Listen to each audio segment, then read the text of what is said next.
Hello and welcome back to Jet Set Radio. We just finished up beating the poison jam in fucking Kokane Joe, and now we're going to beat up Godzilla furries. Exactly, and now we're gonna fight robot dudes. So robot, the robot equivalent to furries, I think. Is it possible? I was about to ask if it's possible to be a robot and furry at the same time, but then I realized fucking Protogen exists. Fucking Protogens are a thing, dude. Yeah, I know, and like... How? And there's also Sonic. There's also the Sonic fan base. That's not the same, okay, kind of the same thing. Actually, Sonic is a hedgehog. Yeah, and a robot hedgehog. In there. A robot hedgehog, as opposed to the other robot hedgehog. You're telling me that Sonic is a robot? Shut the fuck up. Shut up. You're a robot. Oh no, I have been caught. Annihilate, annihilate. Exterminate! To be fair, Sonic has been robotized before. That's kind of freaky, actually, now that I think about it. Being roboticized, like, or being a human being being turned into a robot, that's some scary shit. Yeah, but Sonic isn't a human being. He's a robot. No, I'm just... A living being. It's not human, but he's a living thing. Sentient. An anthropomorphized hedgehog. Sentient with shoes. as well.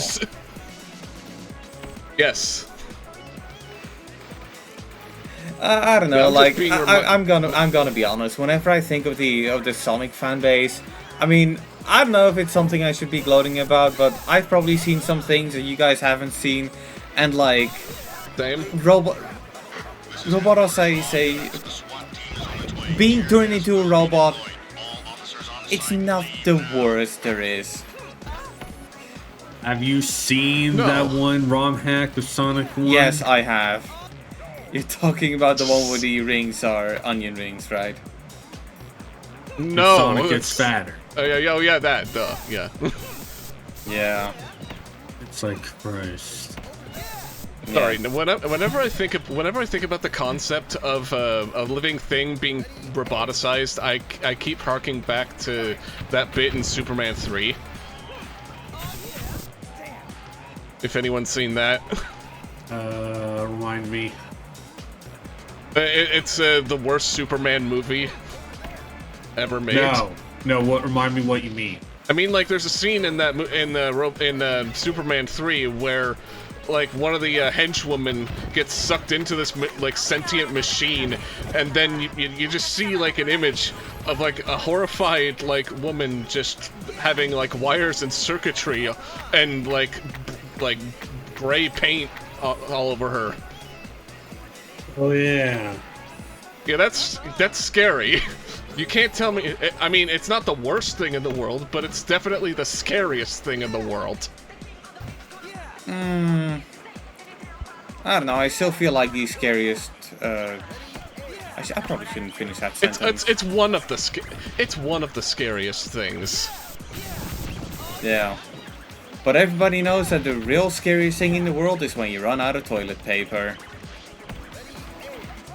Don't remind me. As they say, hindsight's 20/20. Man, remember how like everybody was stockpiling on toilet paper when like the pandemic had just begun, or there were inklings of it beginning? Pepperidge Farm remembers. It's not the kind of thing I want to remember. Neither.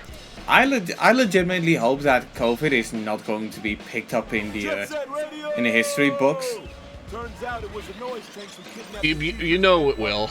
Well, I mean, it will. Okay, I kind of feel like if it's significant enough to be in the history books, it is because it led to something else. You know, kind of like how nobody would be talking about the assassination of Franz Ferdinand if it didn't lead to World War I. Okay, I want to interrupt real quick because I want to talk about what Professor K was saying about the noise guys. They don't eat fruit or vegetables. How the fuck do they stay slim then? They're the kinds of they're the kind of robot that eats metal. They're like the Iron Giant. No, but like no, they're the Iron human. people. They're human. They're not robots. We're just that's a joke. They're humans. But it's like, how in the hell are you at skater and yet you don't eat fruit or vegetables? I think it's just protein. But with protein, you have to you get buff, Yeah, well, not slim. actually, I kind of feel Makes like more that. sense. I kind of feel like that's one of the biggest misconceptions about protein. Actually, a lot of people have been debunking the excessive amount of protein that a lot of people are taking in, and it's kind of like supplementary to your exercise. But it's kind of been proven that for most people, protein doesn't do jack. It's kind of one of those placebo products that is getting constantly added to stuff to, I guess, raise the price by 50 cents. Meanwhile, now we're competing against Eve Gum. I thought you just said Eve, and it would have been fine. 'Cause she No. does, but No, she could, I was trying to make an evil a joke. right. Evil Ula from Space Channel 5. Oh, okay, right. Because she's blue. Yeah, the only I thing. mean, the that's an example of a palette swap right there. But yeah, yeah. I mean, so is Mew. not really. I'm gonna be honest. The only thing I remember from Space Channel 5 is right, left, chew, chew, chew. That's all. I guess it was some sort of like weird ass plot or something. I don't know. It's one of those franchises where I feel like I would enjoy it, considering, you know, how I tend to have a fondness for rhythm games. I mean, Fortnite Festival, I was right on that when it began, and I don't play nowadays, so I guess it was just a temporary thing. But stuff like the Persona dancing games, those were really my jam. And from what I understand, they've got quite some similarities. I mean, my thing is really like DDR or In the Groove. Yeah. Fortnite Festival Guitar Hero. is still ongoing. And Because they're still keeping that, Lego, and the racing thing. Those are still all good. Yeah, but And the Brains. biggest problem I've got with that is that like all of those modes have got their separate battle pass. Like it used to be that in Fortnite you would have one battle pass, so you pay $10 worth of V-Bucks every 3 months, and that was it. But now you've got your standard battle pass, you've got your old school or Fortnite OG battle pass, you've got your music pass, and you've got your I think it's the Lego pass. Now, to be fair, like in its defense, music and Lego, those are probably going to be pretty license heavy, so I get it from that side, but I still don't like it because for the longest time, Fortnite had this thing where you only had to pay like once if you knew how to play the game. If you knew not to spend your V-Bucks and accumulate the ones you get in the battle pass, you could quite literally only spend $10 once and get one battle pass after the other, and I thought that was pretty neat. But yeah, now they have 4 battle passes, so if you're really into Fortnite, well, guess what? You're going to pay a lot more. And the only one where I really feel like that's justified is the like Fortnite Festival bit, because that does give you like songs to play. Parachute Squad again. I'm not sure if 500 V-Bucks per song is a valid price, considering that if you purchase a song on iTunes, it usually costs you like 99 cents, but you know, they had to design a whole level around that, and yeah, I don't know. Yeah. So the reason why Persona is so similar to Space Channel 5 is it's Sega. Well, they have one pure system for that guy. Yeah, That guy got stuck. I wouldn't say it was just Sega though. Well, no. What I was gonna say before I burst out laughing, Sega has one particular system for games. They do it for Space Channel 5. They did it for the Persona games, and they also do it for the Hatsune Miku games. are they involved in some of the Yakuza minigames as well? No, that at least for Zero, that's a completely different system. Okay. And it's why I don't like that system in Yakuza 0. And that's way annoying. I mean, I quite like it. It's way more bullshit. Like I'm with Nate. It's bullshit. It's really awful. okay, which minigame are you talking about right now? The dancing minigame or the karaoke minigame? Disco minigame. Because I like karaoke. Oh, I kind of Or feel is like it we're on. I kind of feel like karaoke? I kind of feel like we're on the totally like opposite ends of the scale then, because I love the club dancing minigame in Yakuza 0. I've been playing Yakuza 0 Director's Cut on my... I really needed that. I really needed that graffiti soul. Funny.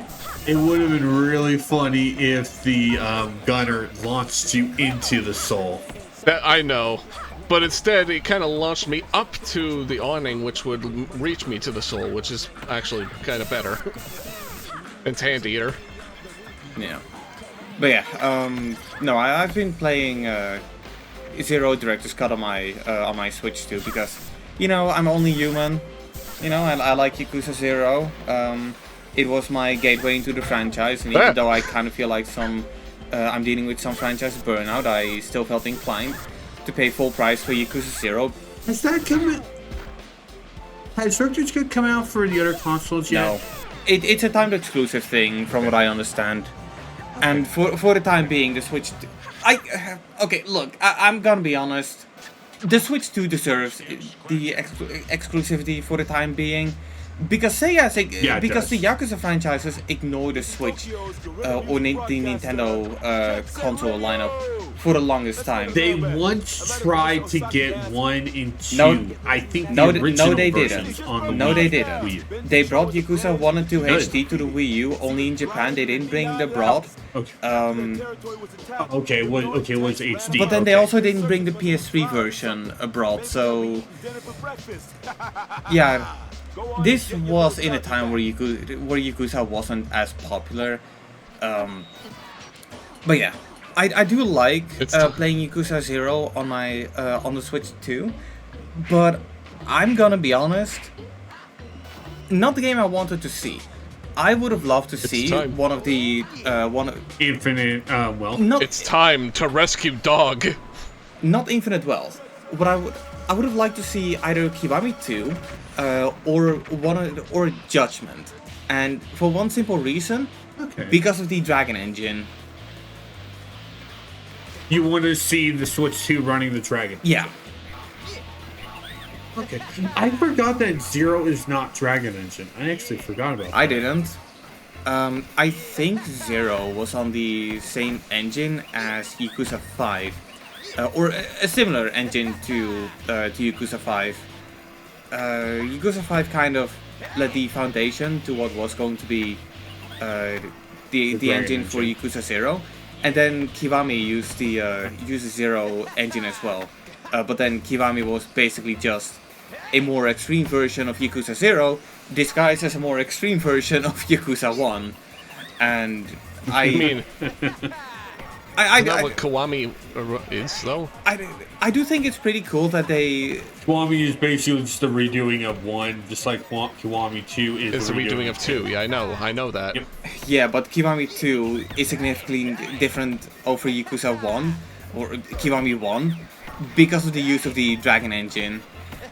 The biggest problem I've got with Yakuza Kiwami, and the main reason why I didn't put that much time into it, is that if you go from 0 to Kiwami, it kind of highlights how similar the games are actually getting.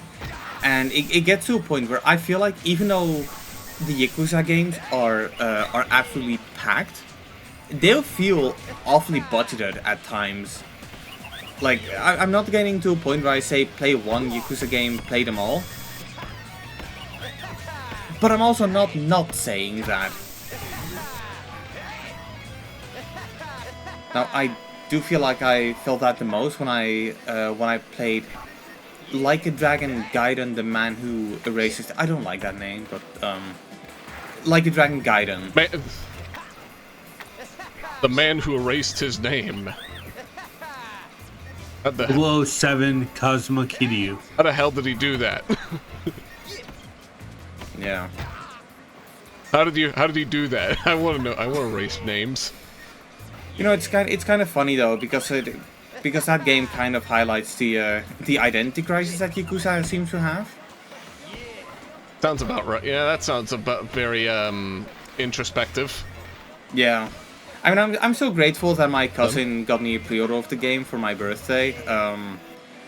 But I also feel kind of guilty because I haven't played it, like, whatsoever. I think the only thing that I really did in it is play far enough for the free roam to actually begin, and then I just went to the arcade and played not Daytona USA, because they don't have the license, so they adjusted the ROM, or I don't think it's a ROM, but they adjusted the game to not be to not be Daytona USA, and Sonic the Fighters.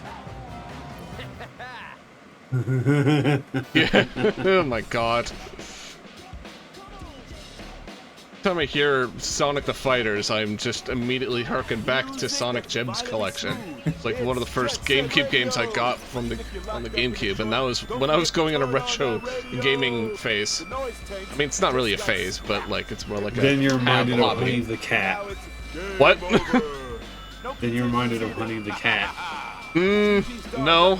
You reminded me that Honey the Cat existed. Thanks, Hugh. Too bad. What do you mean, too bad? The GD's picked up from the noise tanks fits perfectly with the piece from Poison Jam. The love shoppers have the other piece? Guess you gotta ask them. Yes, ask. Alright, we've already like beat fucking noise tanks in Bencho. Now we gotta go back to Shibuya Cho. And we got another rival, and it looks like he has Nose 3D sunglasses. He looks like Cartman. No, he looks like evil Tom Fox. Okay, you know what? You know what, Ben? Now I kind of wonder how a Jet Set Radio-fied version of Cosmo's a Bitch would sound.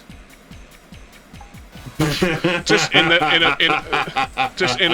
that stylized art style. Yeah, Naganuma's style of Kyle's mom was big bad bitch. That would be fucking. You know what? There should also be one for Blame Canada. Yeah.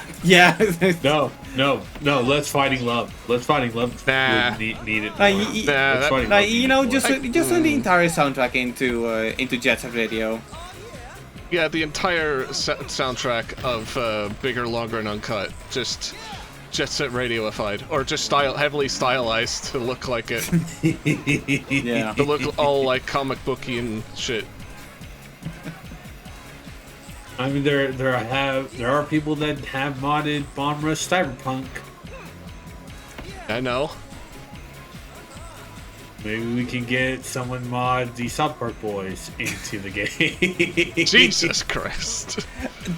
Okay, but don't you need like...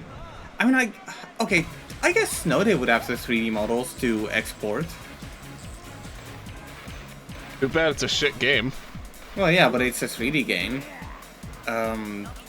Like, how do they do models in Stick of Truth and Fractured Butthole? Are they just 2D models? Or It's 2D models. They're literally made. It's like you're playing an episode of the show. Well, Yeah. I know that, but like in terms of inner workings, because I've seen It's 2D because models. I've seen cases where It's 2D models. okay. I think we using Unreal. No, they use a Snowdrop engine, which I think is a Ubisoft special. It's a Ubisoft. It sounds like a Ubisoft engine. It's which is unfortunate. Yeah, I do think it's Okay. different from their like And- big game engines. I kind of feel like it would be a similar engine to like not Rayman Legends, but yeah. And now, I don't know. It's Ubisoft. and now we go back to Shibuya. Now we go back to Shibuya Cho. It's Obsidian's own Onyx engine. Yeah, but that's Stick of Truth you're talking about right now, right? Yeah. Yeah. Yeah, and you were asking. And Fractured Butthole runs on Ubisoft Snowdrop, if I recall correctly. And now we're automatically spray painting the girls. Yep. Christ. Look, don't read into it. Don't read into it that deeply, dude. It's not supposed to be taken seriously. Also, this song playing right now, Sneak Man, the only Copyrighted. the only Jet Set Radio song that at one point made its way into my Spotify playlist. You're welcome, I guess. Well, I'm talking about like 7 years ago or so. Oh, well, still, like, Man, I had a few. that is. I had a few of the songs. Yeah, I do know that a lot of these, not a lot of the songs, but some of the songs from Jet Set Radio feature. I feel like I have some future songs in a playlist as well. Funky Dealer being one of them, and I think Concept of Love. no, not even Concept of Love. I do think the Heretic. I'm trying to remember. I think the song is called Grace and Glory. I want I that know soul. that it's in this game as well, but it's the future version that I had in my Spotify fuck. playlist. At that point, I was like, fuck it, no graffiti soul yet. Welcome to me trying to get the first red ring in City Escape Act 2. I don't know Like, what. oh my god. How am I so? I'm like getting. I'm like good at that for somehow. That is such an awful placement. Such an awful placement. The fact that you can't position yourself in with a decent amount of time is so awful. I don't even know if I got that one for the playthrough. I don't think so. Well, it's not like I was actively hunting them. Because, in Generations, they are completely optional. Is run by a strange fella named Goji Rokoku. It's a huge business conglomerate that pretty much owns the city. And now we have Yakuza. Indeed. Actually, he looks a little bit like Sojiro. I want to say he reminded me more of Shido. No, to me he looks more like Sojiro. And besides, we already covered Shido in a playthrough, Victor. Yeah, but like, that's too long ago. People probably don't remember that anymore. So, yeah. Yeah. Uncle Dave is live action Shido from Persona 5. I'm pretty sure you meant Yeah. to say Uncle Ian. Ian, shut up. It's still the same guy. Yeah. It's the same generic bald white guy. You will probably